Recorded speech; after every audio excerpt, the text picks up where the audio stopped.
evaluating the film and grading everything, there's a lot of opportunities for a game to go either way. And I know a lot of people think it comes down to one or two plays, and those are the ones that are obvious. But throughout the game, there's many opportunities that change the the outcome of the game, and we're still so close, but yet so far away in being consistent in everything we do and in our execution and the way we handle things. Warren Green, and how are his spirits? What were your thoughts when he went down like that? Well, I hate it anytime anybody goes down, I mean, and it's, you feel for the kid because of the amount of work that he's put in, and you also feel for the team because he's been a contributor, and it's, but also our guys understand it's part of the game and that somebody's going to have to step up and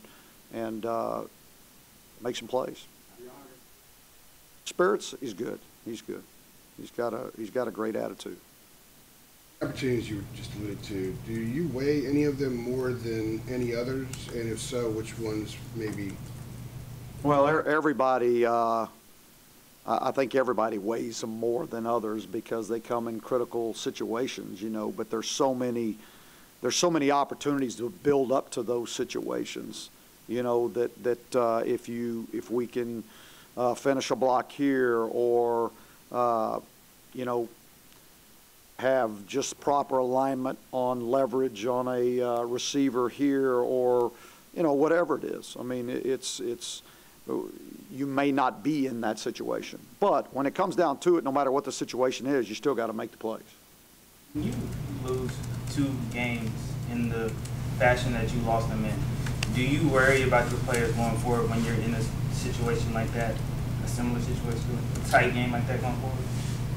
No, I don't really worry about them.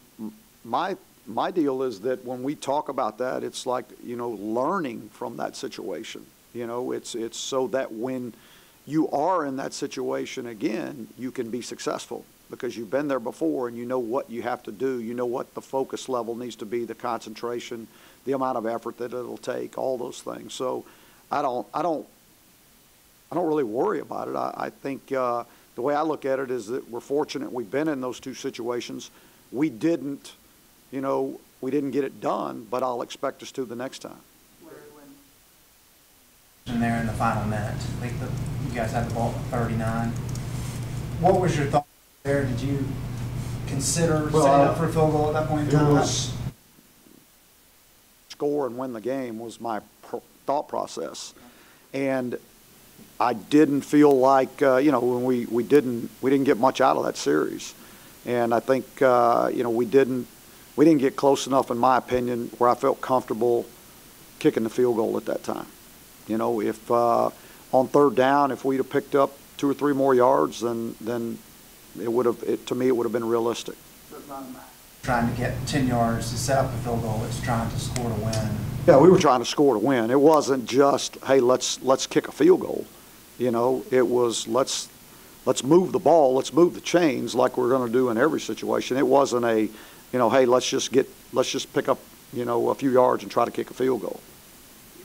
After the Virginia Tech game, specific to the idea of I want these guys, they work hard, I want them to be rewarded, and I want them to understand they are close.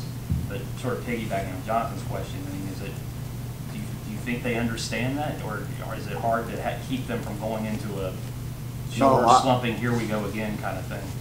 No, I tell you, I really think it's more of a they know we're close. They know we're close, and what I worry about more than anything is somebody waiting for someone else to make the play, and it needs to be, it's going to be me that makes this play. I got to want to be the one. I want to be the one. I want the ball in my hands. I want the opportunity. I want them to throw it to my guy.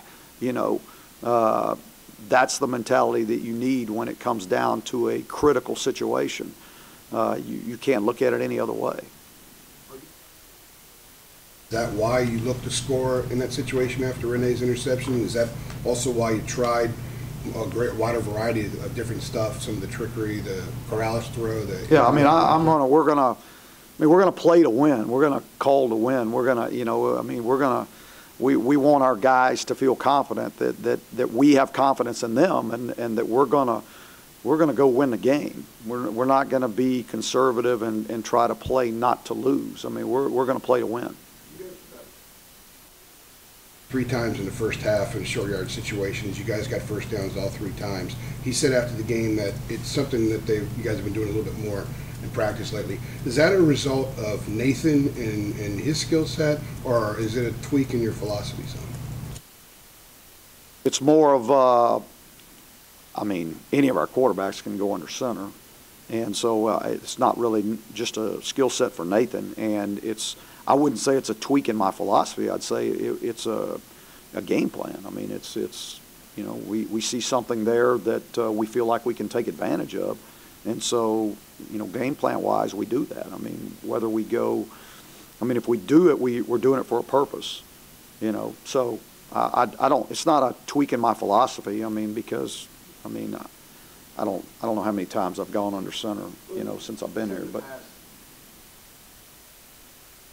Much, and you haven't done it as free. I don't remember 3 times in one half in the game before. So I was just curious if it was maybe Nathan or if there was another reason. Yeah, we had a lot of short yardages in that game also, So, and that was kind of the plan, and our short yardage, our short yardage plan was going to be we were going to be a little bit more under center.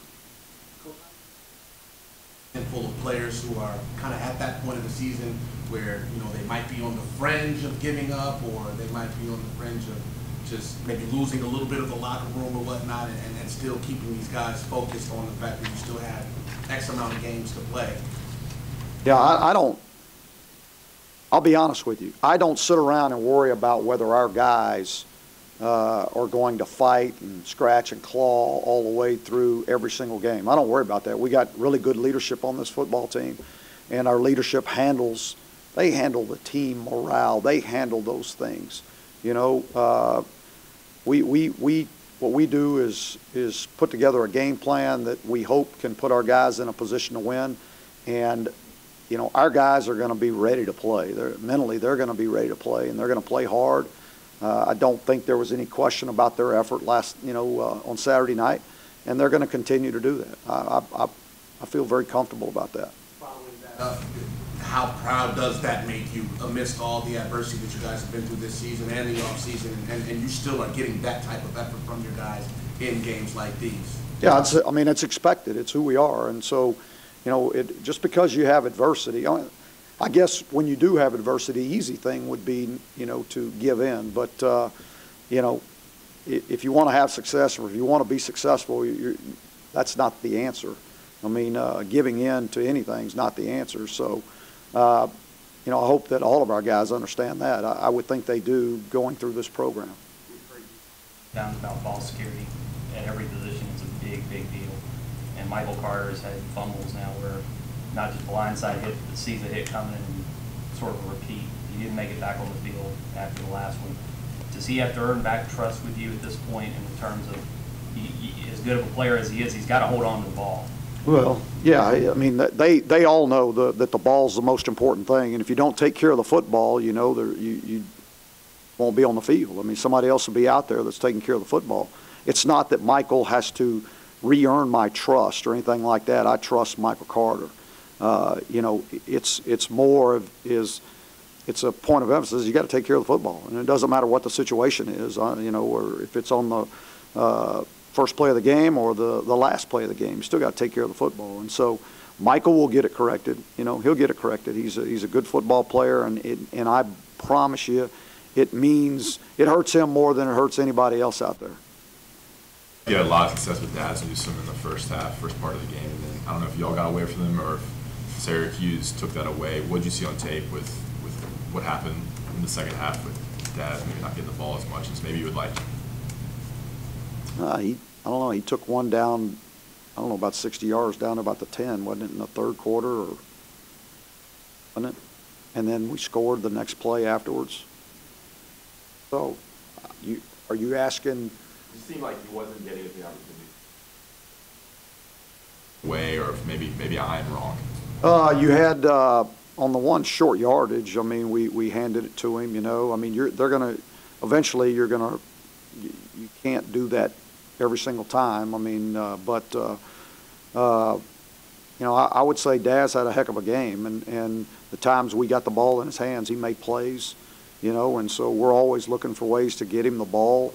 But, you know, it's not going to be that the whole game plan is going to be based around tossing him the ball on the perimeter. But I think that part of why he had the success was when we utilized him, you know. I mean, he has a chance to make a big play anytime he does, whether you're throwing it to him or you're getting it to him in different ways. And so we found different ways to get it to him, whether it was the screens the other night, you know, that got him on the perimeter, or the, you know, just the tosses and, you know, the jet sweeps in the backfield. How you use Switzer? Is they that kind of similar player? In a way, yes. I mean, you know, that's good that he brought it up like that. I mean, because he's obviously a major threat as a punt returner, and you know, I just told him yesterday, I said, you're not going to get a whole lot of those opportunities in the future because people they're not going to do it. And so you got to find other ways to make an impact. And so he's getting better as a receiver. He's really growing in that role, you know, just as Switz did. But Daz is doing it probably a little bit earlier. I would imagine that there's probably some growth too, emotionally or maturity-wise. That he had a bad drop last week. You know, Virginia Tech to come back the next week and sort of respond to that. I would imagine that's a sign you're kind of looking for from him too. Oh, no doubt about it. I mean, I think we hold all these 18, 19-year-old kids to a very high standard, and when they make a mistake, it's, you know, it's. I mean, everybody's pretty distraught, you know, and so. But they're kids, and you know, we're gonna encourage them, and we're gonna make sure that they understand what they need to do to be successful. And you know, yeah, Daz didn't want to drop that ball, but he did, and he handled everything the right way, and he worked hard all week, and he prepared himself to have a big game, and he did. Click for Patrice. It seems like last couple games his play is really going up. Yeah, I think you're seeing that in quite a few guys. I mean, you know, he's obviously out on the perimeter, so you see it a little bit more. But I think he's got a lot of confidence in what he's doing right now.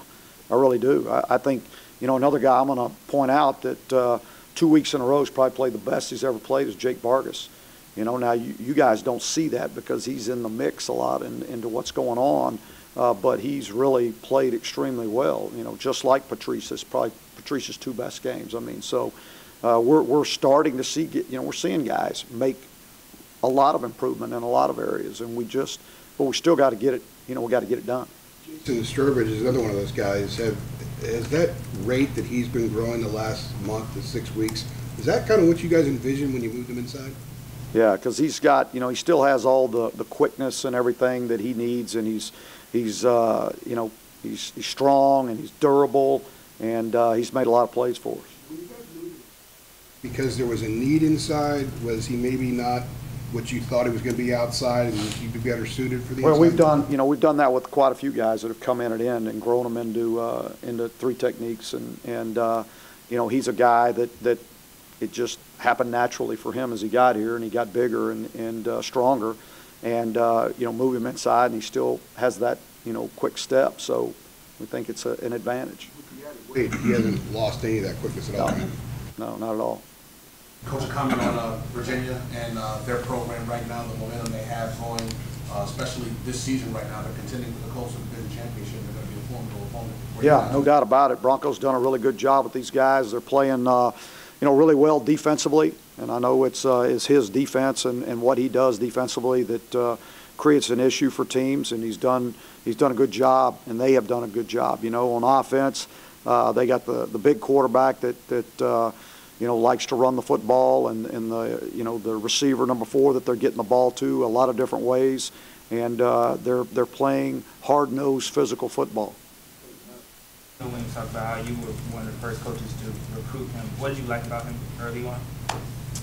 His attitude, you know, he's a great kid. He's got a great attitude. He works. You know, you knew back then he had a great work ethic. You know, and he walks in here and he has that work ethic still today. And you know, I mean, he's got a positive attitude all the time, and he just wants to do good, and he wants the team to do well. Split the last 44 games the program's played. You have an 18-4, and it's been followed by 5-17. What's the number one reason things have shifted in the other direction so much? Taking care of the football. What's your stance now on announcing when players are out for the season? Because I know the ACC rules. Yeah, so go ahead, I'm sorry. You don't have to release the ACC. Yeah, so a guy that goes out for the season like Antoine Branch and now Chaz Surratt and who's the third one? Who? Miles Wolford. Those three guys are out for the season. And I usually don't announce it until we know for sure that that's when it, you know. So those guys had surgery this past week, and so they're out for the season. Ask what would be the number 2 reason What's that? for the 5-17 in the last 22. You said turnovers number 1. What was number 2? You asked me what the number 1 reason was. I know, and I'm trying to figure out. I'm curious what you have to say about it. I don't know the answer to that right now.